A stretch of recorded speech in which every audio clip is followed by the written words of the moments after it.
Nah, yang jadi pertanyaan, mau pengen mudah masuk surga apa cepat masuk surga? Kalau cepat berarti malam ini langsung Pak berangkat. Jangan Pak ya, jangan ya. Kita kalau bisa seperti hadis yang kemarin, jangan minta mati, jangan minta mati. Ya. Karena mati rezeki itu urusan yang maha kuasa. Ya, paling tidak kita jalanin aja, kita jalani. Baik, itu sekedar apa namanya pengantar bahwa supaya kita punya ilmu bahwa kalau kita berikhtiar istiqomah jalan untuk ilmu, kemudian ilmu itu tentang apapun seperti yang kita pelajari, misalkan ilmu tentang niat di awal-awal kita, kemudian tentang taubat di awal-awal kita istighfar, kemudian mengucapkan subhanallah, alhamdulillah, Allahu akbar, sampai pada tentang bab sabar.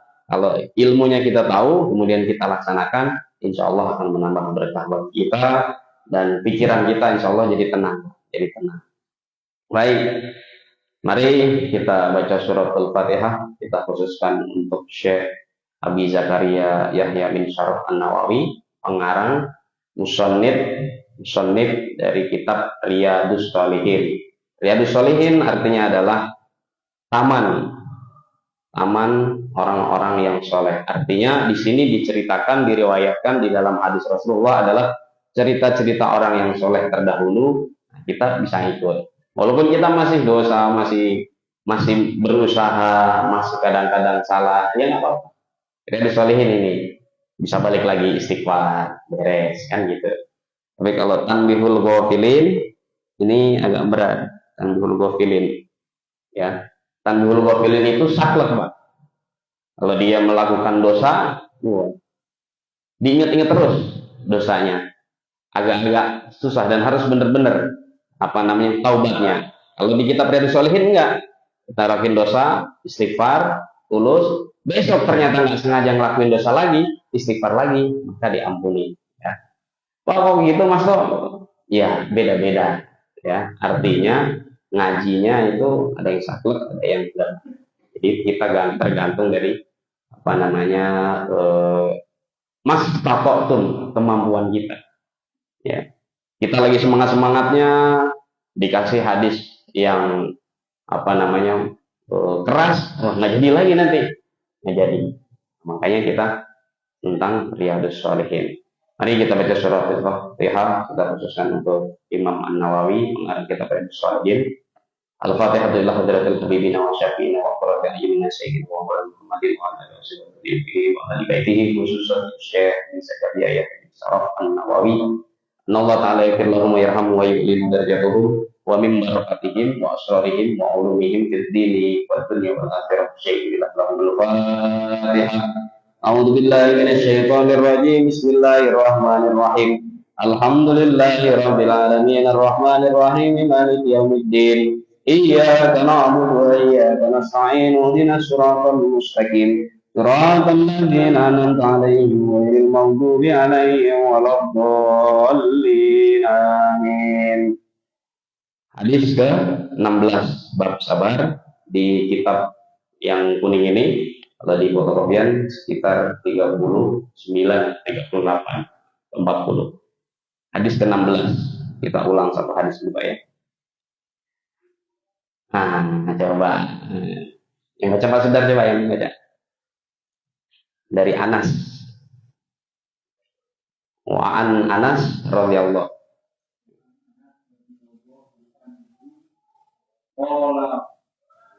Ya.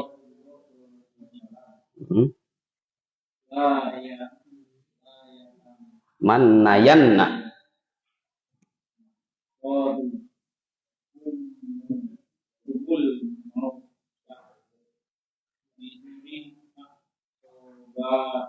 Ya.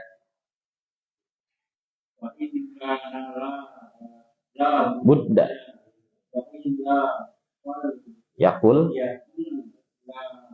Allahumma ahyini makanat khairan li. Ya, terus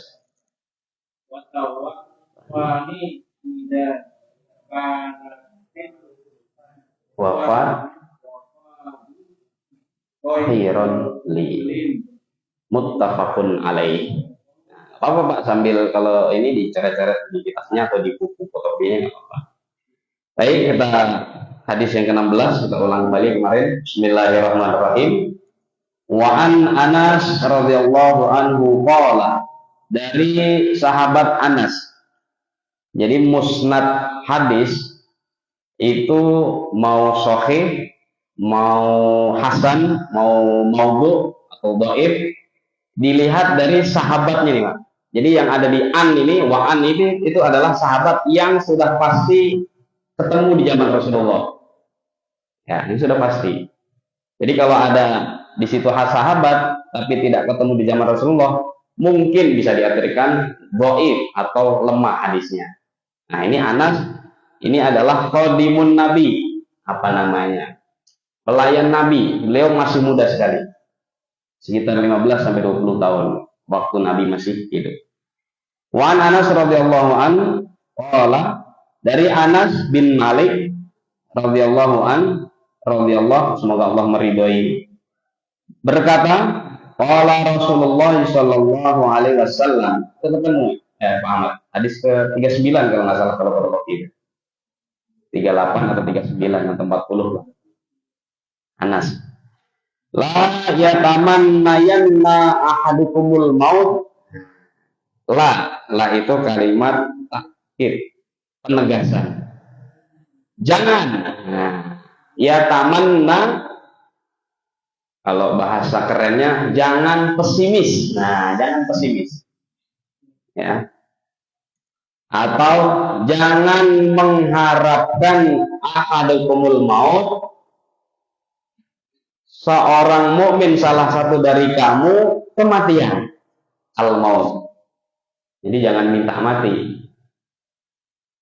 Liburri asobahu, jikalau diberikan ujian, asobahu. Jadi kalau misalkan Rehan nih, misalkan Rehan ternyata sampai sekarang belum punya cewek, ternyata pas punya cewek diputusin misalkan. Wah, dunia hanya gimana, dunia nggak adil ini, punya cewek diputusin ya. Mendingan mati aja saya. Nah, jangan kan gitu. Nanti kalau kamu bikin status gitu di WA, malaikat Israel lihat, wah, mana Sherlock lokasi, mati sini sama saya. Jangan, bahaya. Begitu juga kita sebagai para orang tua. Kita mungkin di pekerjaan kita sedang sulit, mungkin ada gap dengan teman atau dengan bos, atau mungkin gaji kita turun, atau mungkin usaha kita sedang turun. La ya aman nayan, jangan pesimis Pak. Apalagi ahadukumul maut, apalagi mengharapkan mati. Haram kata Nabi itu. Nggak boleh. Wah, rezeki begini amat, susah amat kita itu, mati aja lah ya Allah. Wah, itu malah nanti jadi laknat, dilaknat sama Allah. Kenapa? Karena kita nggak ridho dengan ketentuan Allah, dengan apa yang terjadi. Maka kita harus ridho. Susah memang Pak, susah. Makanya harus sabar. Ya, harus sabar. Kita lanjut. La yatamannayanna ahadakumul maut liburri asobah. Jangan sekali-kali kita menyerah, kita putus asa, kemudian kita mengharapkan minta kematian atau mati. Liberi asobah, kalau kita diberikan ujian yang berat. Fa'ingkana la budda fa'ilan. Fa'ingkana itu kalimat perlawanan. Maka ketika kalian memang benar-benar melakukan seperti itu, artinya sudah suntuk, sudah tadi pesimis, fal yakul, maka berdoalah atau berkatalah atau curhatlah sama Allah. Apa curhatnya? Allahumma ahyini maka natil hayatu khairan li. Ya Allah, apabila kehidupanku ini, kehidupanku ini, maka natil hayatu khairan li, membawa kehidupan yang lebih baik, khairan li, maka hidupkanlah. Maksudnya adalah hidupkanlah aku terus. Wa tawaffani idza kanatil wafat khairan li. Dan kalau memang jalan satu-satunya adalah wafat atau kematian, itu lebih baik daripada saya hidup, ya. Wa tawaffani idza kanatil wafat khairal li, maka wafatkanlah. Itu kalau sudah labudda, kalau sudah sangat terpaksa, Pak. Kalau sudah sangat terpaksa. Tapi niatnya jangan tadi pesimis. Jangan pesimis. Ya. Nah, itu muttafaqun alaih. Hadis ini kesepakati oleh Imam Bukhari dan Imam Muslim. Nah memang ini bab sabar, bab sabar. Jadi kita ngaji kemudian dapat tuntunan hadis seperti ini pasti juga berat. Karena memang bab sabar itu babnya paling banyak di Riyadhus Shalihin, hadisnya paling banyak. Karena memang pernah saya bilang orang mukmin yang benar-benar mukmin itu pasti banyak musibahnya daripada senangnya. Makanya sama Rasul udah dikasih hadis banyak supaya kita sabar. Supaya sabar. Hadis ke-17.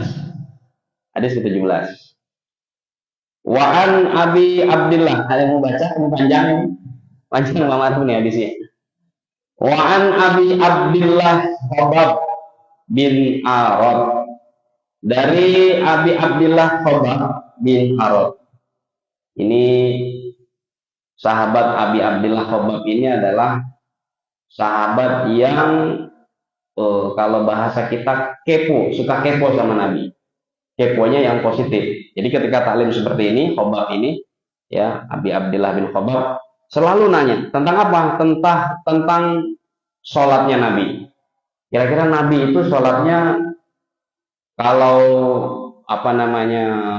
baca Fatihah itu makmumnya ngikut baca atau enggak? Coba ikut baca nggak, Pak? Ada 4 mazhab. Kalau Imam Syafi'i, ketika kita bermakmum berjamaah, ketika baca surat Fatihah, imam baca surat Fatihah, kita diam. Imam Syafi'i yang sering kita lakukan. Kapan ketika baca Fatihah? Ketika setelah amin. Mau biar malah bolin amin. Selesai amin, si imam baca ayat atau baca surat, kita baru baca Fatihah. Bismillahirrahmanirrahim. Sampai selesai. Imam Syafi'i. Ya. Kemudian Imam Hanafi dan Hambali itu berbarengan. Jadi imam ngomong, imam baca surat Fatihah, kita ikut bareng. Bismillahirrahmanirrahim. Kita juga ikut. Bismillahirrahmanirrahim. Alhamdulillahirrahmanirrahim. Alhamdulillahirrahmanirrahim. Ikut. Yang paling enak Imam Ahmad. Kenapa? Diem juga nggak apa-apa. Diem sambil dengerin aja. Yang paling enak ya. Ya imam rukuk, sujud, diem aja. Tapi sambil menghayati kalau imamnya sedang zahir bacanya, zahar. Ya, kalau zahar kita diem aja, kalau Imam Ahmad diem aja. Tapi kalau Syafi'i harus ngikut setelahnya. Kalau Imam Hambali, Hanafi bareng-bareng sama imam. Asal jangan duluin bacaannya. Nah, ini si Khabbab ini paling ini, Pak.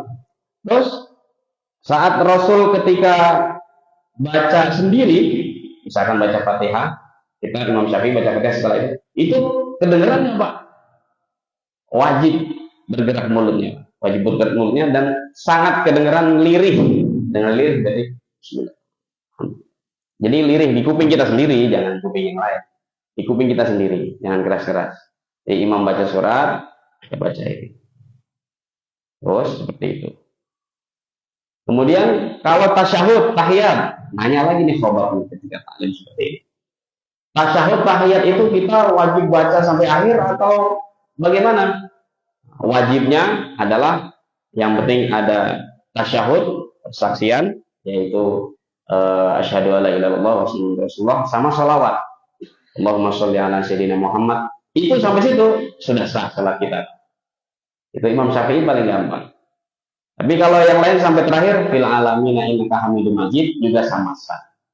Makanya ketika kita sholat sunnah taraweh, biasa taraweh, itu kebanyakan kita asyhadu an la ilaha illallah wa Allahumma sholli ala sayyidina Muhammad. Assalamualaikum. Kenapa? Wajibnya sudah kita dapat apa? Sholawat. Begitu juga saat sholat jenazah, sama. Ketika sholat jenazah, takbir ketiga kan baca sholawat. Takbir kedua baca salawat. Takbir pertama Fatihah, kedua salawat, ketiga Allahumma fir lahu, keempat Allahumma lakfir. Sama salawat boleh nggak? Allahumma sholli ala sayyidina Muhammad. Begitu saja boleh, sah.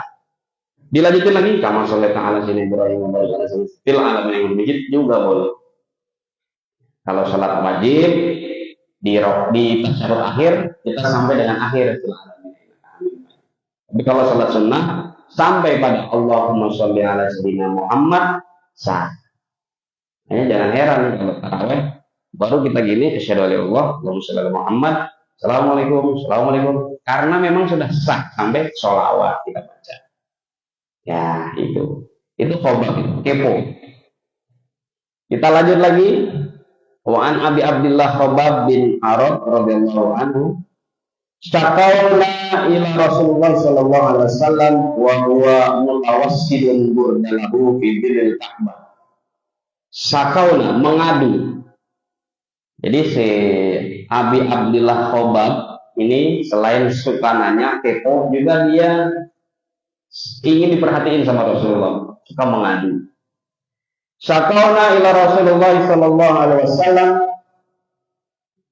Saya mengadu kepada Rasulullah sallallahu alaihi wasallam wa huwa mutawassidun burdatan lahu. Wa huwa mutawassidun. Pada saat Rasulullah sedang mutawassidun. Mutawassidun itu berbaring tapi nggak tidur, Pak. Berbaring dengan tangannya ditaruh di kepalanya. Itu berbaring. Ya. Burdatan lahu sambil riwayatnya burdah itu artinya kain, jubah atau surban. Burdatan lahu itu riwayat lain digelar Rasulullah di atas burdah. Kemudian riwayat yang lain si burdah ini menjadi bantal. Burdah itu bahasa kitanya surban. Nah makanya ini saya pengen ini Pak Maruf dia pakai surban. Jadi pakai surban itu bukan berarti yang sudah tahu ilmunya kiai bukan, tapi sunnah. Ada 3 sunnah Rasulullah. Yang pertama adalah disebut gutroh. Gutroh itu yang sering dipakai orang Arab itu. Jadi kalau gutroh sama kain-kain juga dipakai di kepala gini. Ini gutroh namanya. Apa namanya? Modelnya gutroh. Kemudian ada lagi namanya imamah. Rasul sering pakai udeng-udeng namanya kayak Ustaz almarhum Badarudin gitu. Imamah, sunnah juga itu. Yang ketiga adalah burdah. Diikat di leher seperti Pak Zainuddin gitu boleh. Disampirin sini boleh. Disampirin hanya di sebelah kiri gini juga boleh. Sebelah kanan juga boleh. Itu Rasulullah selalu pakai seperti itu. Dan itu sunnah, bukan berarti wah itu kalau itu udah paling anak bukan. Ya, tapi sunnah berpakaian. Nggak beda sama dengan ketika kita beribadah maka pakai pakaian yang bersih. Nggak usah bagus-bagus, yang penting bersih. Itu juga sunnah. Pakai surban sunnah juga. Nah, beliau kita lanjut lagi. Oh namanya burdah Mas toh? Ya. Kenapa disebut burdah? Karena ketika itu Syekh Imam Busairi ada namanya sholawat burdah atau maulid burdah yang bunyinya ya Rob, yang sering kita baca ke Bang Maruf, ya Rabbi bil Mustafa balil maqasidana waghfir lana ma madha ya wasi'al karami maulaya sholli dan seterusnya. Itu sholawat burdah. Itu ceritanya gimana Mas sholawat burdah itu? Ceritanya itu ketika ulama setelah Abbasiyah, jadi kekhalifahan kan ada 3, ada Khulafaur Rasyidin, pimpinannya adalah 4 orang tadi secara zamannya, Abu Bakar, Umar, Utsman, Ali. Kemudian ada Muawiyah, ya, khalifah pada zaman Muawiyah. Yang terakhir Khalifah Abbasiyah. Setelah Abbasiyah baru imam-imam, syekh. Nah, Syekh Imam Busairi ini tiba-tiba dia dapat stroke, dikasih stroke, penyakit stroke, lumpuh, nggak bisa bergerak, hanya matanya dan kakinya bisa bergerak. Nah di tengah-tengah seperti itu lagi sakit nggak bisa ngapa-ngapain, dia bisa nulislah dia yang namanya itu sambil mengadu sama Allah supaya didengar sama Rasulullah. Itu udah nggak zaman Rasulullah, udah jauh. Apa tulisannya? Ya Rabbi bil Mustafa balik maqasid. Ya Rob, ya Rabbi bil Mustafa, ya Rob, engkau yang mempunyai Mustafa. Mustafa itu nama nabi, gelar nabi. Balik maqasidana, berikanlah keberhasilan maqasidana dalam maksud saya. Apa maksud saya? Saya pengen sembuh, kaki saya lumpuh, stroke saya pengen sembuh. Waqfir lana ma dan beri ampuni dosa-dosanya. Ya wasi al karami, dan berikanlah keluasan kemuliaan kepada saya. Maulaya sholli wa sallim daiman. Karena saya sangat cinta sekali sama Nabi sholli wa sallim daiman abada selama-lamanya saya cinta Nabi. Maulaya sholli wa sallim daiman abada. Alal habibi kal khairi khalqi kulli, kepada Habib. Habib itu ya Nabi, kekasihmu. Ka khairi khalqi, yang paling bagus ciptaan, khairi khalqi kulli ini, daripada makhluk-makhluk lain. Betul Pak. Setelah itu beliau bermimpi. Dapat ilham Syekh Imam Musyairi ini tadi, sama bermimpi ketemu Nabi. Sama Nabi dikasih jubah, burdah tadi namanya. Dikasih jubah Nabi, burdah Nabi, ya. Diselimutkan ke kakinya. Pas besok betul sembuh kakinya. Jadi udah nggak numpuk lagi, nggak stroke lagi. Maka dari itu sebagai penghormatan Imam Musyairi, maka disebutlah dengan ini, waktu itu belum ada namanya nih, makanya disebut dengan sholawat burdah. Diambil dari riwayat karena beliau sakit lumpuh, kemudian bermimpi Nabi memberikan isyarat, burdahnya, gamisnya, sutrohnya, surbannya dikasih ke si Imam Musyairi dan sembuh. Makanya disebut dengan sholawat burdah. Kayak kalau kita pengen dikabulkan doa kita, kalau kita kesakitan, kita ada rasa sakit, baca itu terus, ya Rabbi bil Mustafa terus itu. Nah, kita kalau habis tahlil supaya doa kita dijabah, itu baca ini salah satunya, itu menjadi wasilah Pak, bukan karena itu, tapi wasilah. Burdatan lahu bidzillil Ka'bah. Ketika saya mengadu kepada Rasulullah sedang berbaring tiduran di atas burdahnya, di atas kainnya, fidzillil Ka'bah, di bayang-bayang Ka'bah. Berarti di waktu sore, sekitar sore hari. Kenapa? Karena bayang-bayang Ka'bah sudah jauh, sudah banyak. Fidzillil Ka'bah, di pinggir Ka'bah, di bayang-bayang Ka'bah. Faqulna ala tantasirulana. Kemudian Habab ini ngomong sama Rasul, ya Rasul, apakah tidak ada yang menolong kami? Nah, gitu. Jadi ceritanya nih Pak, Habab dan sahabat-sahabat yang lain itu, dia setelah berdakwah di kampungnya si Habab ini, dia dapat cemoohan, dapat hinaan, penolakan. Makanya dia mengadu sama Rasulullah. Apakah tidak ada yang menolong kami ya Rasul? Ala tad'ulana, apakah tidak ada yang mendoakan kami ya Rasul, sehingga kami ini ketika berdakwah menyebarkan ajaranmu dihina, ditolak, diomelin, dipukulin. Faqala qad kana man qablakum yu'khadhur rajul. Rasulullah balik menceritakan. Faqala qad kana, jangan melanjutkan dulu pengaduanmu. Nah, maksudnya gitu. Qad kana man qablakum, karena sebelum kamu, man qablakum yu'khadhur rajul, umat sebelum kamu itu mendakwahkan, berarti nabi-nabi sebelum kita, sebelum Nabi Muhammad, kata Rasul, mendakwahkan kepada umatnya, kepada rajul, kepada orang-orang, fayuhfarulahu, bahkan nabi atau umat-umat terdahulu saat dakwah itu diikat malah. Wah, lo ngajarin sesat, sini diikat malah. Ini diceritakan. Fayuhfarlahu fil ardi fayuj'al fiha, kemudian ditanam dia di tanah, dikubur setengah badan di tanah. Fil ardi fayuj'al fiha, dikubur setengah badan di dalam tanah. Fil ardi. Kenapa? Tantangan dakwah menyebarkan agama terdahulu. Tsumma yu'ta bil minsyar. Minsyar itu gergaji.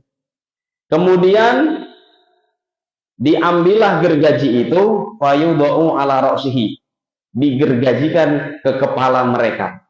Zaman dulu, Nabi cerita zaman dulu, seperti hikayat nabi-nabi terdahulu. Fayuj'al nisfaini wa yumsyatu bi amsyati, sampai rambut-rambutnya rontok, kepalanya hampir terbelah dua. Nisfaini bi amsyatil hadid, sampai rambut-rambutnya itu, bahkan rambut yang baru itu tercerabut. Maduna lahmihi wa admihi, sampai dagingnya itu kelihatan karena saking lecet-lecetnya tadi di kepalanya itu. Ma yasudduhu dzalika an dinihi, tapi mereka yasudduhu, tidak bergeming, an dinihi, tetap memegang teguh din, agamanya, agama nabi-nabi terdahulu.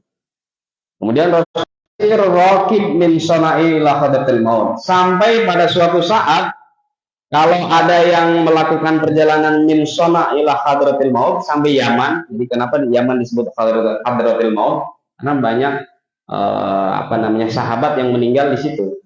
Nah, ini disebut hadratil maut. Sekarang Yaman namanya. Ya, jadi dari Madinah sampai ke Yaman dulu banyak begal. Sampai kalau agama ini nanti disempurnakan sama Allah, suatu saat dari Madinah ke Yaman ini aman. Ya. Nggak akan ada begal lagi, aman. Yakhafu ilallah, tidak ada yang takut lagi kecuali Allah. Kalau dulu takut, Pak. Jadi masa itu ketika kita berjalan dari Madinah, jangankan dari Madinah ke Yaman. Madinah Yaman kan sama luar negeri itu. Madinah ke Mekah aja banyak begal. Ya, banyak begal. Apalagi di bukit atau di pegunungan Kubis, Jabal Kubis. Itu banyak begalnya waktu itu, apalagi di Taif.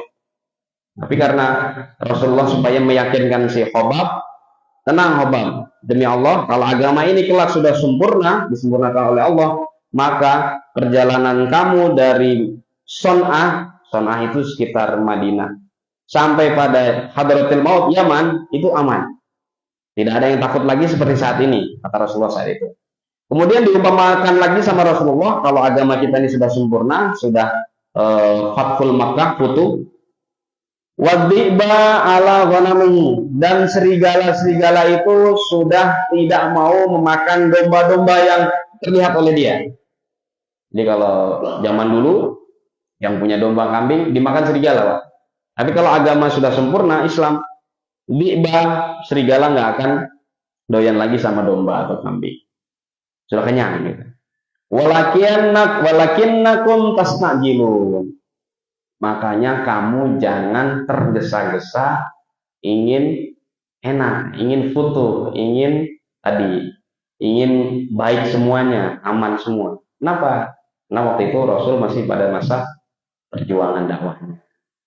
Jadi ini walakinnakum tastajilun, jangan tergesa-gesa kamu. Ya, kamu paling cuma dilempari batu, kemudian dihina. Zaman dulu, kata Rasul ini zaman Nabi terdahulu itu orang yang dakwah diikat, dipendam setengah dikubur hidup-hidup, kemudian digergaji kepalanya, potong-potong rambutnya, ya, sampai kelihatan daging-dagingnya. Ya, itu Rasulullah. Tapi mereka nggak bergeming. Ya, contoh misalkan Bilal bin Rabah dipukuli, ditindihin batu, tetap nggak bergeming.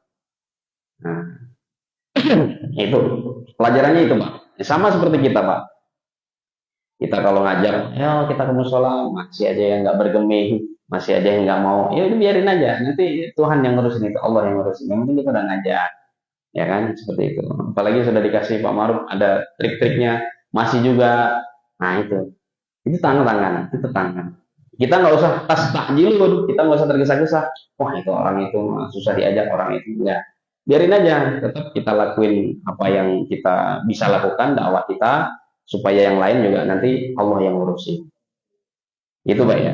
Rawahul Bukhari, hadis diriwayatkan oleh Imam Bukhari. Wa fi riwayatin wa huwa mutawassidun burdah wa qad lakina minal musyrikin syiddah. Kenapa? Karena Hubab waktu itu sedang menghadapi orang-orang musyrik.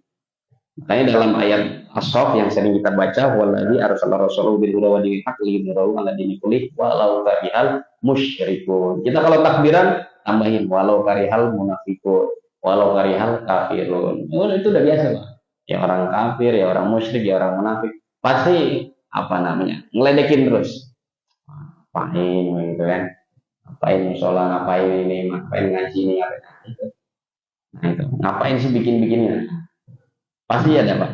Dan itu sudah menjadi sunnatullah dan sunnat Rasul, sunnat Nabi, bahwa kalau kita mengajak kebaikan pasti ada tantangan. Seperti hadis nomor 17. Oke, udah habis Pak? Habis ya? Karena makanannya udah selesai ya. Hadis 18 panjang ini Pak. Hadis 18 panjang. Jadi supaya kita tidak terlalu banyak mundur. Dua pelajaran hadis yang kita bisa dapat. Yang pertama, kita jangan pesimis. Sesusah apapun kegiatan kita, sesusah apapun hidup kita, sesusah apapun rezeki kita, jangan pesimis, jangan minta mati, jangan minta, apalagi minta bunuh diri. Wah, itu dilaknat sama Allah.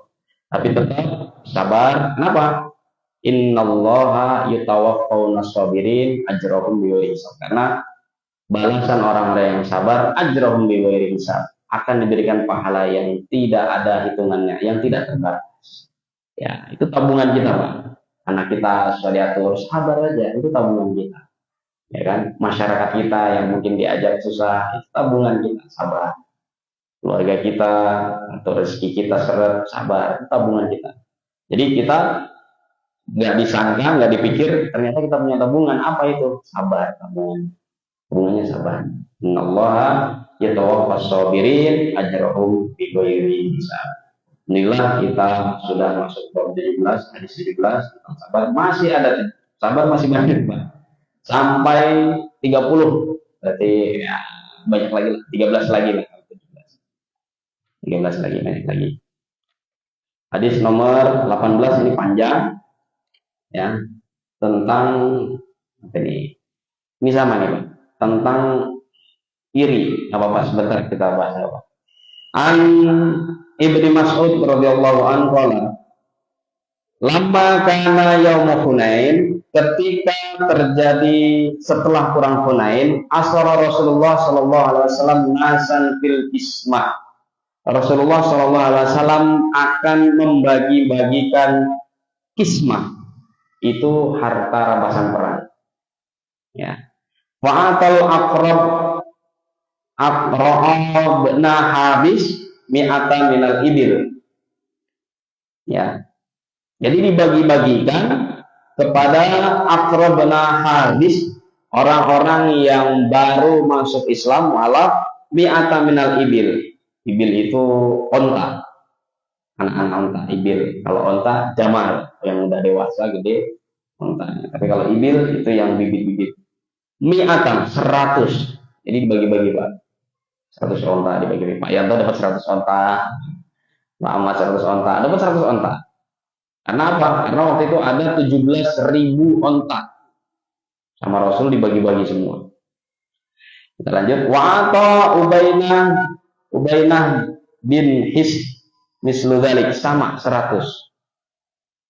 Bahkan ada kitab lain meriwayatkan Abu Sufyan, jadi setelah Fathul Mekah, jadi perang Hunain itu perang setelah Futuh Mekahnya, Futuh, kemudian dapat harta rampasan 17.000 onta waktu itu, ya dibagi-bagi sama Rasul, termasuk Abu Sufyan. Kita tahu Pak, Abu Sufyan kan petinggi Quraisy Mekah yang sama menghina-hina Nabi. Tapi karena memang Fathul Mekah, sudah Futuh Mekah dikuasai oleh Nabi kita, sudah menang, terpaksa mereka pada masuk. Abu Sufyan, anaknya, udah pada masuk. Dia pinter. Wah, ya Rasul, apakah saya yang dapat? Oh iya dapat. Kenapa? Karena pikiran Rasul, kalau orang-orang yang baru masuk, kenapa dikasih 100 onta juga? Supaya dia makin cinta dengan ajaran Nabi. Namanya pejabat kan sudah pinter saat itu. Rasul, saya bawa anak sama bawa istri saya ikut juga berjuang waktu perang Hunain. Dikasih lagi sama Nabi. Jadi 300 onta. Ya pinter gitu. Kemudian, setelah selesai dibagi, min asyrafil a'rab wa asaruhum yaumi bil kismah, dalam pembagian harta rampasan itu, faqala rajul, ada salah satu sahabat Nabi yang dari Ansor, yang setia menemani Nabi dari mulai sebelum Futuh perjuangan sampai sekarang Futuh, itu bertanya, wallahi inna hadhihi kismah ma udillu fiha wa ma uridu fiha. Wallah, demi Allah, sesungguhnya pembagian kismah ini ma'udil fiha, tidak adil katanya. Tidak adil ya Rasul. Wa ma uridu fiha, dan tidak sesuai dengan wajhullah, tidak sesuai dengan ketentuan Allah katanya.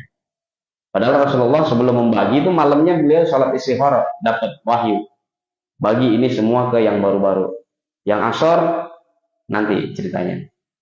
Faqultu wallah la ukhbiranna. Kemudian Rasulullah berkata kepada tadi sahabat-sahabat Ansor yang kok saya yang nemenin dari perjuangan nggak dibagi, giliran yang baru-baru masuk dikasih banyak lagi kan. Kemudian faqultu wallah la ukhbiranna Rasulullah sallallahu alaihi wasallam fa ataituhu fa akhbartuhu bima. Kemudian demi Allah, sahabat yang lain, saya akan mengabarkan kepada Rasulullah tentang ini. Jadi ketika malam setelah perang Hunain, Futuh Mekah, malam tuh ada sahabat yang provokasi, ada yang fitnah, kita nggak dapet nih. Atau misalkan Pak Maruf bagi-bagi makanan, saya sama Pak Sudar, kok kita nggak dapet ini? Oh, Pak Wasimin ini yang bertiga. Ini padahal kayak misalkan Pak Yanto yang tiap hari di sini kagak dibagi duit, itu yang lain yang baru-baru udah dibagi duit misalkan. Kok kita juga enggak? Ini sahabat gitu. Kemudian saya, ya udah, saya nanti lapor Pak Maruf. Nah, ini salah satu dari mereka, Fakultu la ukhbiran Rasulullah sallallahu alaihi wasallam fa'ata itu. Kemudian Pak Akbar tuh, saya mengabarkan, datang ke Pak Maruf, datang ke Rasul, saya kabarkan. Kemudian Rasulullah fataghayyar wajhahu hatta kana kasirfi. Rasulullah mendengar cerita salah satu sahabat seperti itu, wajhahu hatta kana sirfi, marah. Wajah Rasulullah merah. Kemudian semua qol, Rasulullah bersabda menjawab tadi, faman ya'dilu idza lam ya'dillah wa rasul, maka kamu ini percaya sama siapa lagi? Wong sama Allah dan Rasul sudah berbuat adil, kamu nggak percaya kalau itu sudah adil. Nah, bahasa kita begitu, Pak. Ya. Faman ya'dil idza lam ya'dillah wa rasul, kamu mau anggap percaya sama siapa lagi? Saya ini menentukan ini bagi ini, dibagi ini, saya sudah atas izin Allah. Ya sudah ini sama Allah gitu. Tsumma qala yarhamullah Musa, dilanjutkan Rasulullah berkata, ini saya membagi-bagi ini ya. Yarhamullah Musa, sebagaimana Musa yang dirahmati oleh Allah, qad udiya bi aksar min hadza. Akan lebih berat daripada saya pembagiannya. Musa dulu sama, Pak. Ya, ketika membelah laut, Fir'aun dan anak buahnya kan masuk ke laut, mati, maka tahtanya diberikan kepada dia, banyak hartanya, hasil Fir'aun dibagi-bagiin aja di situ. Yang berjuang sama Musa nggak dibagi-bagi. Kenapa? Ngetes katanya, ngetes keimanan. Begitu juga Rasul juga sama, bilang ke sahabat Ansor, saya ngetes keimanan kamu. Lebih mulia mana? Jasad saya akan dikuburkan bersama di tempat kamu, atau kamu lebih memilih onta-onta 100 itu? Dari situ sahabat dari Ubar, teman-temannya tadi sadar, oh iya, lebih baik jasad Rasulullah kalau nanti meninggal dimakamkan di kita, berkahnya akan terus menerus daripada onta ini habis nanti.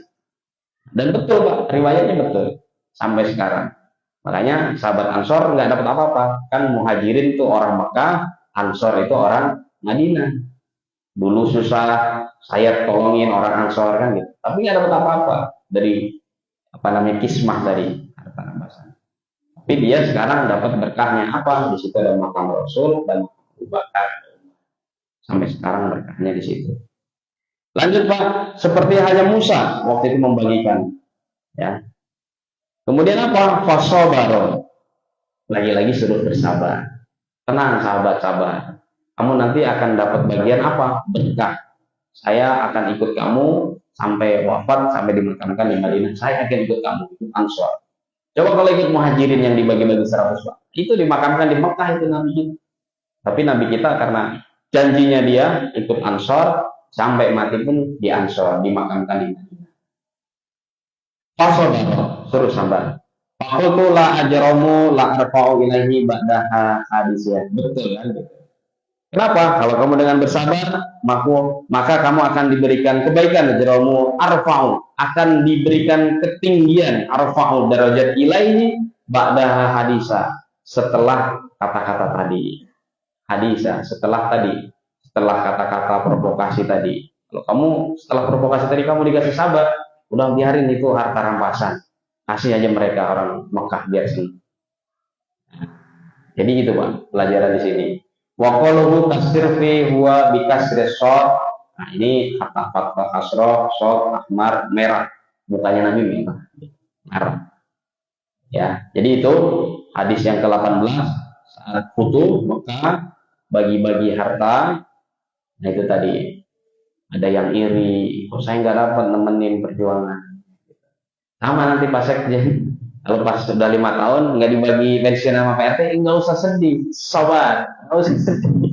Saya nemenin PRT dari awal, jangan.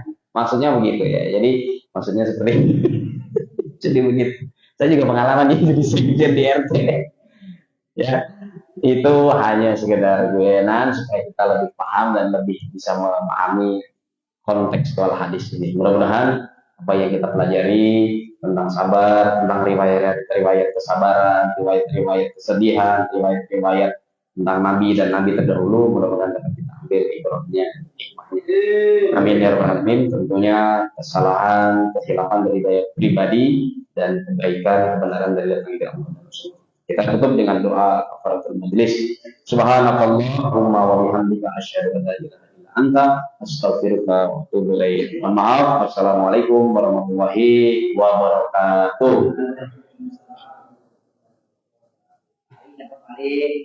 Nah, Pak Ali.